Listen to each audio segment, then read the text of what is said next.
Good afternoon, ladies and gentlemen. My name is Amar Aziz. I'm very pleased to introduce a very remarkable Pakistani poet who has been writing in English for the last several decades. And during this time, he has been awarded several international and national awards. Athar Tahir Sahab, who's here with us today. And we're about to celebrate and introduce his latest collection of poetry, Telling a Twilight. I'll begin with a quick introduction about Athar Tahir Saab's body of work. So, can we maintain some silence? आप लोग जरा volunteers जो पीछे हैं थोड़ा सा खामोशी रखिए please. Athar Tahir has been awarded Tamga Imtiaz and Sitara Imtiaz for his literary contributions. He is a Rhodes Scholar. He read English language and literature at Oriel College, obtaining BA Honours and Master's degrees at Oxford University. Later, he was the Rotary International Scholar at University of Pennsylvania and read comparative religions and Muslim architecture. His critical and creative work in English and translations from Urdu and Punjabi have been published in Pakistan and abroad. His books on literature, art, and culture have won a total of 11 national and international awards, including the highest national prize for literature in English, the Patras Bukhari Award, thrice. His poems have been translated into Italian, Urdu, and Chinese, among other languages. And in September this year, a full 1 hour session was held with the poet at the University of Oxford. The book that we are about to introduce is called Telling Twilight. It's a one of a kind literary project from Pakistan because this is a collection of 140 sonnets that Mr. Tahir has written during the last few years. Sir, do you want to quickly introduce this project and then we'll take it from there? Thank you, Omar. Bismillah ar-Rahman ar-Rahim. It's a pleasure to be here this morning or afternoon and to share some of my concerns and some of my experiences which are reflected in this collection of 140 sonnets. A sonnet, for those of us who would like to refresh their knowledge, was a form of 14 lines, each line with 10 syllables, decasyllabic, and a proper rhyme scheme. So like a ghazal, it has its own structure. You cannot call a poem a sonnet until it meets these three criteria. It was invented in the 13th century, 1230 odd, by a Sicilian poet. His name was Lentino, and he developed this form and he continued to practice in it for many years. And it was later on, this form was taken up by people like Dante and Cavalcanti and a whole lot of 12th and 13th and 14th century Latin poets and European poets. It was introduced into English by Wyatt, who preceded Shakespeare by several decades. And then Shakespeare wrote 154 sonnets in his own rhyme scheme, which he invented. Then we have the Spenserian sonnet. Edmund Spenser, another big name in English literature, author of The Faerie Queene. He developed his own rhyme scheme and structure. But they all adhere to 14 lines, 10 syllables, and an internal rhyme scheme. And this continued in English literature till the 20th century. We find people like W.H. Auden, a very modern poet, who also uses this form. Unfortunately, over the last several decades, this form has not really got the attention of poets because they prefer the free verse or the blank verse because it's easier to write. And the structure of the sonnet is something that you have to tackle. You have to be adept at your rhyme schemes. You have to be adept at the structure of how you're going to plan it. And therefore, I felt that having written, this is the 7th book, 3 of these books of the seven have won national awards. So I thought that the rigor that is required of a poet is challenged by the form, because it's a difficult form. What you have to say in 14 lines. On the other hand, people like Robert Lowell, who you know is a 20th century icon of American English literature, he wrote 14-line poems without any rhyme and without any decasyllabic count, and he called them sonnets. You can't do that. And yet, the whole American academia takes him at his word, and they say that Lowell sonnets. But I stuck to the traditional system of 10 syllables, 14 lines, and internal rhyme scheme. What I did, like Shakespeare did, and Dante did, and Auden did, was invent my own rhyme scheme, so that I structured it in such a way that you can see I've done Petrarchan sonnets, I've done Shakespearean sonnets, rhyme scheme I mean, and then I have invented a number of other combinations and permutations of the rhyme scheme in order to adapt it to what I think should be the way to express one's concerns. That's for the structure. So, as you said, it's a strict classical form, and in modern times, when free verse is the norm, and when these classical formal genres are not practiced much by poets and artists of other mediums, you know, all over the world, how do you feel about embracing it as a modern poet, you know, working in the age of artificial intelligence, for example? when, and how do you feel, do you ever feel restricted, or do you rather embrace the freedom that this limitation allows you? That's a good question. You see, there's a saying in English that the man's character becomes apparent when he is on the battlefield. Urdu में कि जब जंग में पता लगता है कि इंसान का खूबी क्या है और उसमें नुक्स क्या है, because it's a challenge, and sonnet is a challenge. So after having written 7 volumes of poetry and 3 national awards, it was time that I tackled this age-old and much venerated form and see if I have been able to say what I wanted to say most effectively. And that is for the reader to decide, because I've done what I've done, and it's for the critics and the readers and people who love poetry, and especially Pakistani poetry in English, to decide how successful this attempt has been. This pattern has been noticed, that whenever modern poets they adapt, you know, classical formats. For example, the ghazal is rather really popular among Anglophone poets all across the world, but they keep experimenting with the form, and they prefer to call their works you know, ghazals, even if they don't really fulfill the formal criteria. But you have been very loyal to the formal structure. How do you feel about that? And also, if you could mention a little bit more about the experimentation in the rhyming scheme that you had mentioned in the beginning. You see, I feel that any discipline, whether any creative discipline, for example, if you look at singing, or you look at classical music, or you look at painting, you have to train yourself in that particular genre in order to say something effectively and cogently.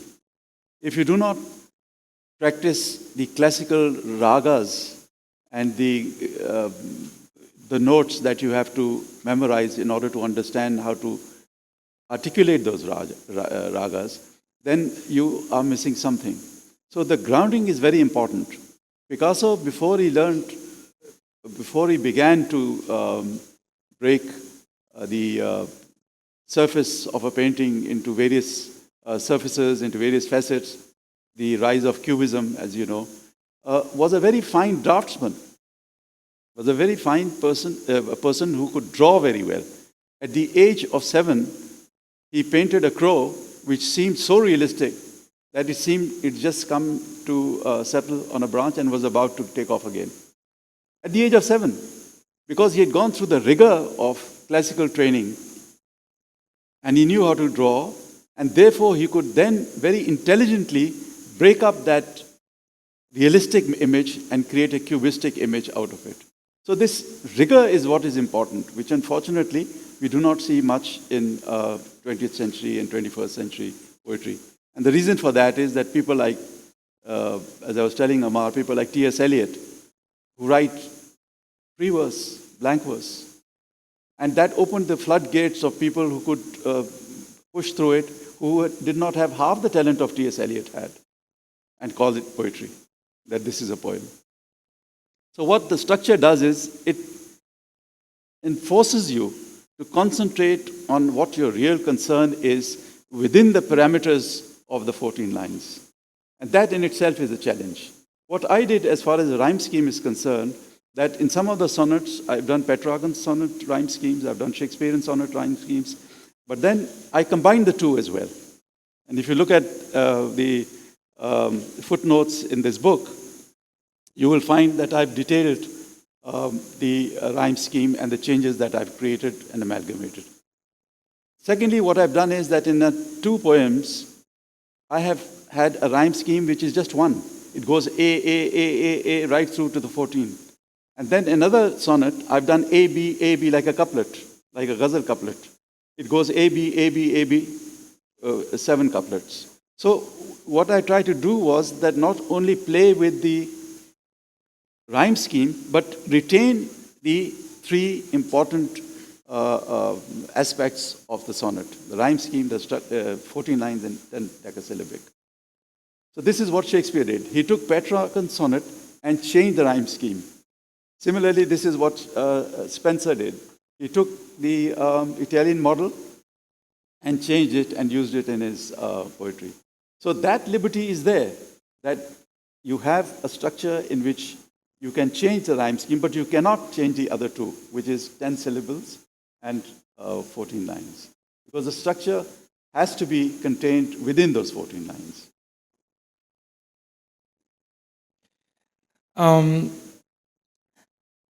This book has been received really well by some leading literary academics, you know. For example, Professor L.K. Boehmer, who's currently, she's the professor of world literature in English at Oxford, and also a founding figure in the field of colonial and post-colonial literary studies. She says about the book, this collection of 140 sonnets shows a rich and prismatic variety, deftly handling this complex traditional form through the clever deployment of meter and rhyme. The sequence covers a great range of subjects, philosophical, linguistic, and personal. The book shows Yeatsian ambition in its authoritative bridging of private and public realms, which is attentive to both the natural and the human seasons. I think it's a big honor for Pakistan because in poetry, in the last 20 years or so, you know, the scene has been rather a little. There's nothing much to celebrate, actually. If you look at the scene, and we haven't been able to find any space in the international literary journals, or we haven't had, you know, this honor of receiving praise by such academics. But I think this is really for the first, fiction has seen that glory, but this is really for the first time that poetry in English from Pakistan is being, you know, and that too formal poetry, you know, which is being recognized by such globally recognized literary academics. Sir, if you could kindly share a little bit about some of the themes. You know, we have talked about the form. If you could kindly share more about the themes, because there are so many. By the way, Shakespeare also wrote 154 sonnets, and we have 140 sonnets in this collection. So that's a lot of work. So how do you... Apart from these 140 sonnets, I've already written at least 20 sonnets before this, and those are included in my other 6 books. It's a form which has involved me right from the beginning. In fact, from my Oxford days, I've been writing in this form. There was an Oxford competition when I was a student there, and I was shortlisted. I didn't win it. Somebody else won that year's Oxford Prize, but I was shortlisted for that prize. And that got me thinking that if I can, sitting here in Oxford, make a slight contribution to project Pakistani English poetry, then I should continue to do that for the rest of my life. That's what I've been doing. Lots of people have commented on it. I feel that just like the novelists in Britain who are Pakistani diaspora or Pakistani writers who get published abroad, gradually there is going to be an awareness about the fine poetry that is being written in Pakistan by Pakistanis. And it will come into notice because, as you've seen, this book solicited the comments of a person who is considered an authority, a world authority, on literatures in English by non-English writers. So gradually we are getting there, and I'm sure the next generation of Pakistani poets in English will be able to have a bigger impact and be received far better than the pioneers have been received. It's just a matter of how you are able to share your experiences with people outside. You see, the point is that we don't read our own literature. When I retired from service, I founded the International Center for Pakistani Writing in English at the Canaid College, Lahore. I ran it for 5 years. It's now being run by a very competent Dr. Wasim Anwar. He's running it. What the impulse behind founding that center was that we must project our own writers. Nobody's going to do it for us. Nobody is going to get up from another third world country and say, oh, Pakistan is doing very well, bada acha kaam ho raha hai, usko padho. Nobody's going to do that. Because everybody is going to project their own work.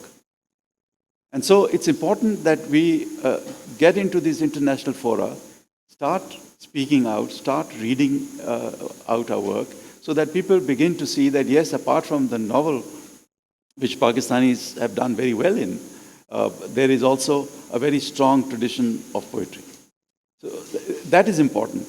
And the one way of doing that is to buy writers. Because you see, these commercial organizations, they want to sell the work. They are not interested in a work which doesn't sell. It's as simple as that. It's a matter of economics for them. So how do you get these big publishing houses to start publishing Pakistani poetry? It's by buying the work of people who are writing and making it economically viable for publishers. It's as simple as that for them. The quality, of course, should be controlled, and that only the publisher should decide. You know, in Britain, they have readers or agents who look at your work and who go through various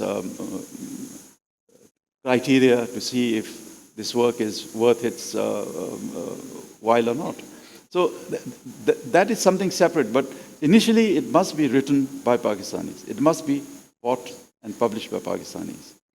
And that will create the ambiance for other nations to look at Pakistani work. And in this, I must say, Ammar, who is a poet himself, did a wonderful thing, that he reached out across the border to India, and he created an anthology of 10 Pakistani poets, which the Indians have on their website. You see, that's how you go about it. The Indians are far ahead of us. I mean, I founded the International Center of Pakistani Writing in English in 2014 at Canaid College. There are already 3 centers of Indian writing in English in India. And they've been working at it since the last 30 to 40 years. You see? And that is why the Indian presence in literature in English is so large. More literature in English is published in India than in Britain. Isn't that surprising? It's because people buy and they read. And they have these festivals in which they exchange ideas. That's what we need here in this country also. Thank you so much. I'm afraid we'll have to conclude the session in the next 10 minutes. I've been told by one of the volunteers. But just to conclude, I must really congratulate you, sir, for decolonizing this genre, because by incorporating, visuals and metaphors from our own region, from our own culture, you have really decolonized the sonnet. And I think this is a moment that needs to be celebrated. Now, if we have any questions or comments, one by one maybe. Yes, sir. If it was possible, then kindly please recite one sonnet here for us. And secondly, I just want to know that what kind of themes you have covered in your sonnet. Thank you very much. It's a good suggestion. You must read one sonnet. Yeah, yeah. Read. It's about love, because the sonnet actually started as a love poem. It's about love, but different types of love. It's about aging, because one has gone through several decades of one's age. It's about experience of other cultures.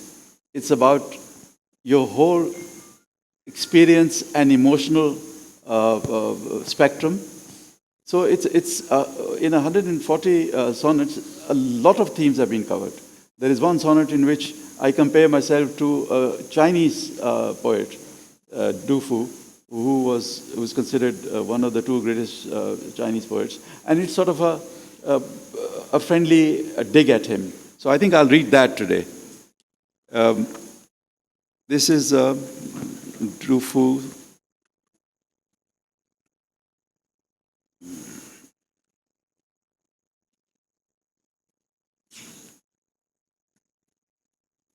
He was born in 7012 and he died in 770. This is sonnet 115. So I'll just read out the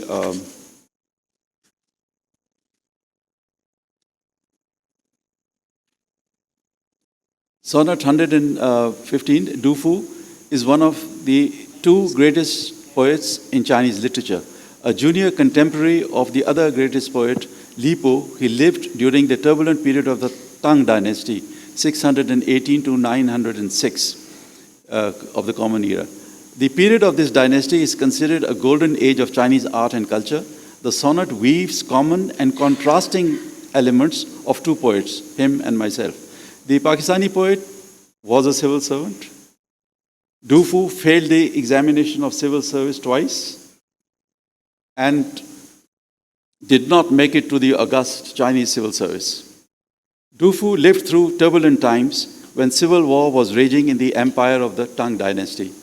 The Pakistani myself lived through the civil war of East Pakistan, where my father had served earlier, leading to Bangladesh. Du Fu lived near the Three Gorges, a hilly area, and the Pakistani lives in the flat land of the land of five rivers.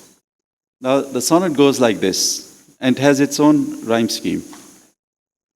If to the civil service you had made it, we would have had another common ground. I too have climbed up more than one summit, and in a glance seen things that dwarf all around. You live through turmoil with enduring grit, your itinerant life yielding profound sorrow, and I witness my country split into two for reasons that still confound. But this winter is my celebration of your last days at Three Gorges, and not among my land flat with young wheat, not strife. Let me not hurry our separation, for what is a poet's long work if not the consideration of his whole life?